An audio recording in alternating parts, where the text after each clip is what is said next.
গল্পের নাম অবশেষে তোমাকে পাওয়া, প্রসঙ্গ চায়, লেখা তারা ইসলাম। সকালে এমন একটি কেলেঙ্কারি করে আমি আর রান্নাঘর থেকে নিজের রুমে যাইনি। আজ ছুটির দিন হওয়ায় সবাই বাসায় আছেন। আমি অল্প অল্প শাশুড়ি মা আর ভাবিকে সাহায্য করছি, কিন্তু গরমে ঘেমে একদম ঘামকুমারি হয়ে গেলাম। তাই শাশুড়ি আম্মা বললেন, তোমরা দুইজন গোসল করে নাও, আর তানিয়া মা তুমি তাড়াতাড়ি গোসল করে ফেলো, আবার আফরানকেও করাতে হবে, ওকে খাওয়াতে হবে। তানিয়া ভাবি হেসে ওনার রুমে চলে গেলেন। তবে আমি রুমের কাছে এসে ভিতরে যাওয়ার সাহস পাচ্ছিলাম না। তা বাধ্য হয়ে নিজেকে সামলিয়ে ভিতরে যাব ঠিক করলাম। কী আর হবে, শুধু জ্ঞান হারাবো। এছাড়া তো উনি আর আমাকে মেরে ফেলতে পারবেন না। আমি রুমে ঢুকে দেখলাম উনি গত রাতে সেই ফাইলগুলো নিয়ে কী যেন করছেন। দরজা হয়তো উনি খোলা রেখেছেন। আমি আস্তে আস্তে আলমারির কাছে গেলাম, এমনভাবে পা ফেললাম যাতে উনি না বুঝেন আমি রুমে এসেছি। তবে শেষ রক্ষা হলো না। উনি আমার দিকে গম্ভীর চোখে তাকালেন, আর আমি ভয়ে চোখ ফিরিয়ে নিলাম। আমাকে অবাক করে দিয়ে উনি কিছু না বলে ওনার কাজে মন দিলেন। তাই আমি একটা স্বস্তির নিঃশ্বাস ফেলে শাড়ি হাতে নিয়ে সব গয়না খুলে ওয়াশরুমের দিকে চলে গেলাম।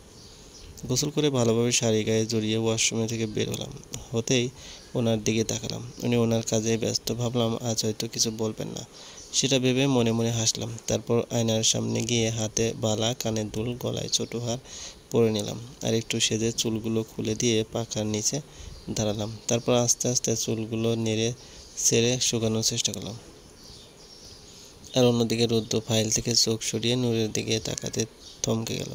ভেজা চুল এলোমেলোভাবে ছড়িয়ে দেওয়া, ভেজা চুলের কারণে ব্লাউজ ভিজে একাকার। নূরের এমন রূপ দেখে রুদ্র চোখ বন্ধ করে কয়েকটা লম্বা শ্বাস নিয়ে নিজেকে স্বাভাবিক করলো। মেয়েটার প্রতি সে দিন দিন আকর্ষণ অনুভব করছে, করাটা স্বাভাবিক, সে তার ওয়াইফ। নূর চুল নাড়াচাড়া করতে করতে হঠাৎ রুদ্রের দিকে তাকালো। রুদ্রের গভীর চোখ দুটো তার মধ্যে সীমাবদ্ধ দেখে চমকে উঠল। রুদ্র এখনও ঘোর লাগা চোখে তাকিয়ে আছে নূরের দিকে, কিন্তু কিছু একটা মনে পড়তে সে দ্রুত উঠে নূরের কাছে গিয়ে তার হাত পিছনে আলতো চেপে ধরে বলল, বলছিলাম না যেখানে সেখানে বাচ্চামো না করতে? হ্যাঁ বলেছিলাম। রুদ্রে এমন হুট করে আক্রমণে ঘাবড়ে যায় নূর, যেন মনে হলো সে জ্ঞান হারাবে। রুদ্র হয়তো সেটা বুঝতে পারলো, তাই রেগে বলল, যদি জ্ঞান হারাও তাহলে এমন অবস্থা করব যে আর জ্ঞান ফিরে আসবে না। ওনার কথার ঝংকারে আমি আর জ্ঞান হারালাম না, তবে মৃদু কাঁপছে আমার সারা শরীর। আমার কাঁপাকাঁপি দেখে উনি বিরক্ত হয়ে বললেন, এত কাঁপছো কেন? ভালোভাবে দাঁড়াও বলছে। আমি নিজেকে যথেষ্ট শান্ত রাখার চেষ্টা করলাম, তবে সফল হলাম না। এক প্রকার দুর্বল হয়ে ওনার বুকে ঢলে পড়লাম, তবে জ্ঞান হারাইনি। উনি আমার এমন কাজে হতভম্ব হয়ে গেলেন। তারপর মিনমিন গলায় বললেন, একটু কাছে আসতে তুমি জ্ঞান হারাও, আর দাদি যা বললো তা করতে গেলে তো তোমাকে আর খুঁজে পাওয়া যাবে না, নেকা। ওনার কথা মানে বুঝতে পেরে লজ্জায় আমি লাল হয়ে গেলাম। তবে দুর্বল শরীর নিয়ে ওনার বুক থেকে মাথা তুলতে পারলাম না। উনি আমাকে বললেন, দাদি আমাদের সবার গুরুজন, ওনাকে আমরা সবাই সম্মান দিয়ে কথা বলি। তুমি যেভাবে কথা বলছো নিশ্চয়ই উনি কষ্ট পেয়েছে। উনি কথাগুলো ভুল বলেননি, কারণ উনি তো সে জামানার মানুষ, তাই ওনার কথাগুলো এমন। তুমি আমার অর্ধাঙ্গিনী, তাই তোমাকে বোঝাচ্ছি এখন, কিন্তু পরের বার যেন আর ভুল না হয়। তখন বোঝাবো না, বরং পিস্তল দিয়ে ঠুকে দেব। এখন চিনো নাই আমাকে।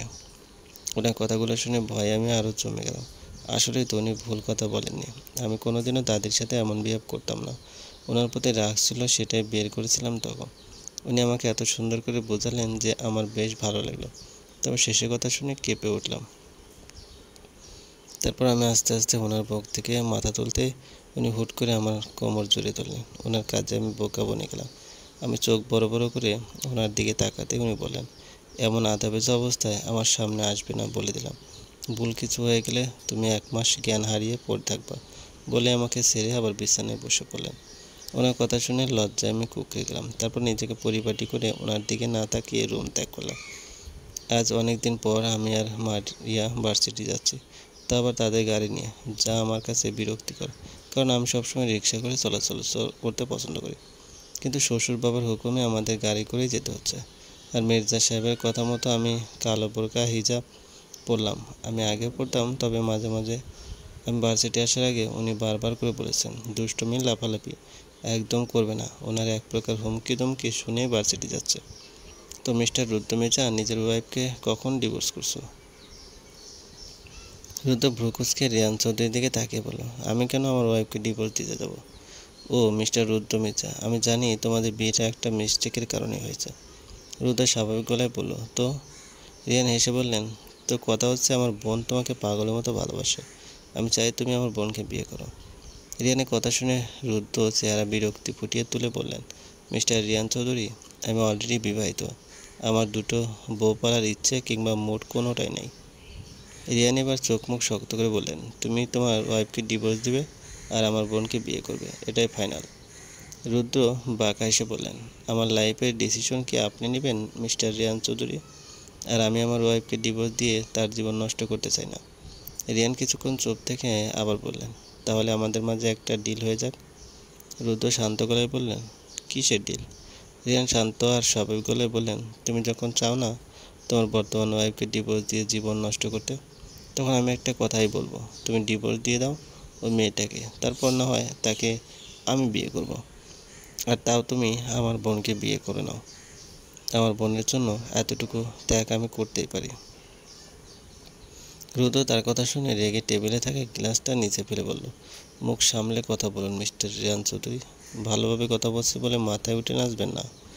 আমি আমার বর্তমান ওয়াইফ নিয়ে সন্তুষ্ট আছি। আর আমি কাপুরুষ না যে নিজের ওয়াইফকে অন্য কারো হাতে তুলে দেবো। এবং গেট আউট বলে চিল্লিয়ে উঠলেন। রিয়ান আপন মনে সে জায়গা ত্যাগ করলেন, তবে যেতে যেতে বললেন, আমার বোনকে তোমার বিয়ে করতেই হবে। রিয়ানের সব কথা ভাবতে রাগে সারা শরীর কাঁপছে রুদ্রের। সে কখনোই ভাবতে পারে না নূর অন্য কারো হবে সেটা। সে নূরের সাথে থাকতে থাকতে তার মায়ায় পড়ে গেছে, কিন্তু রিয়ানের কথাগুলো কোনোভাবে বলতে পারছে না। তাই সেখানে থাকা কিছু জিনিসপত্র ভাঙতে শুরু করলো। সে কখনো তাদের অফিসে আসে না, তার আলাদা কাজ থাকে সব সময়, কিন্তু বাবার তার কথাতেই আজকে বাধ্য হয়ে আসলো। আর আসতেই রিয়ান হাজির। রুদ্র মনে মনে ভাবলো, রিয়ান যদি এমন একটা বাজে ডিল নিয়ে আবার কখনো তার কাছে আসে, তখন সে নির্ঘাত ঠুকে দেবে। রিয়ান নিজে আজ গাড়ি চালিয়ে বোনের ভার্সিটির দিকে যাচ্ছে। সে কোনো সময় বোনকে আনতে চায় না, কারণ ব্যস্ততার জন্য একদম সময় পায় না। কিন্তু আজ সে ফ্রি, তাই বোনকে সারপ্রাইজ দিতে আসা। মনে মনে ভাবছে রুদ্রের কথাগুলো, রুদ্র যা বলেছে তা একদম ঠিক। তবে রিয়ান কী করবে? বোনকে তাকে ভালোবাসে ভাবলো, পরে আবার বুঝাবে রুদ্রকে। আপাতত সব শান্ত হোক।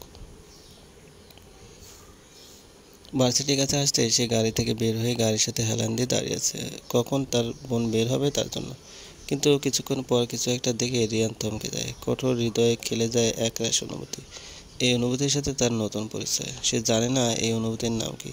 সে দেখতে পায় তার থেকে কিছুটা দূরে দুটো মেয়ে বেলুন নিয়ে টানাটানি করছে, কিন্তু তার চোখ আটকে যায় কালো বোরকা হিজাব পরা মেয়েটির দিকে। চেয়ার দেখে যাচ্ছে, কারণ মুখে দেওয়া মাস্কটা হাতে নেওয়া। গোল গোল টাইপের গাল দুটো ঘেমে লাল হয়ে আছে। কাজলহীন চোখ দুটো বেশ আকর্ষণীয়, ঠোঁটটা অনেকটা গোলাপি। এতটুকু ভাবতে মেয়েটা তার কাছে এসে বলল, ভাইয়া আপনি কি আমার বেলুনগুলো রাখবেন? তবে ওই যে চুন্নি ওর সাথে থাকা মেয়েটার দিকে ইশারা করে বলল, ওকে আবার দিতে যাবেন না, ও আপনার থেকে নিতে আসলে অবশ্যই ধমক দিবেন। বলে মেয়েটা আমার গাড়ির পিছনে লুকালো। মেয়েটার কণ্ঠ শুনে যেন আমি অন্য দুনিয়ায় হারিয়ে গেলাম। সে কি বললো সেটা আমি শুনিও নি, শুধু ওর দিকে তাকিয়েছিলাম। মেয়েটাকে খুঁজতে এলে সে মেয়েটা যাকে সে চুন্নি বলে সম্বোধন করছে, সে মেয়েটা আমার কাছে এসে গুলো দেখে বলল, ভাইয়া নিশ্চয়ই বেলুনগুলো আপনাকে নূর দিয়েছে। তো নূর কই জানেন? যাকে দেখে আমার হার্ট দ্রুত চলা শুরু করেছিল সে মেয়েটার নাম নূর। সেটা জেনে মনে মনে হাসলাম, আরও হাসি পেল তাদের বাচ্চামো দেখে। আমি মেয়েটার দিকে তাকিয়ে বললাম, হ্যাঁ এইগুলো আমাকে নূর মই দিয়েছে, আর সে আমার গাড়ির পিছনেই লুকিয়ে আছে। আমার কথা শুনে নূরময়ী গাড়ির পিছন থেকে বের হয়ে এসে সু মেরে বেলুনগুলো নিয়ে আমাকে বলল, আপনার মতো আজাইরের লোককে বিশ্বাস করে আমার ভুল হয়েছে। কেন বলতে গেলেন? মজাটাই নষ্ট করে দিলেন। বলে এক প্রকার রেগে চলে গেল নূরময়ী। তার পিছন পিছন চলে গেল তার সাথে থাকা মেয়েটা। ওর কথা শুনে মুচকে আসলাম। মেয়েটা বড়ই বাচ্চা আমার স্বভাবে। তার মনে মনে নূরময়ী নামটা কয়েকবার উচ্চারণ করতেই রিয়ানের মনে অদ্ভুত অনুভূতি হলো। মনে মনে ভাবলো, এই নূরময়ীকে আমার চাই। তাকে একান্ত আমার নূরময়ী করে রাখতে চাই। চলবে। গল্পটি ভালো লাগলে অবশ্যই লাইক করবেন, কমেন্ট করে জানিয়ে দেবেন। চ্যানেলে যদি নতুন হয়ে থাকেন অবশ্যই সাবস্ক্রাইব করবেন।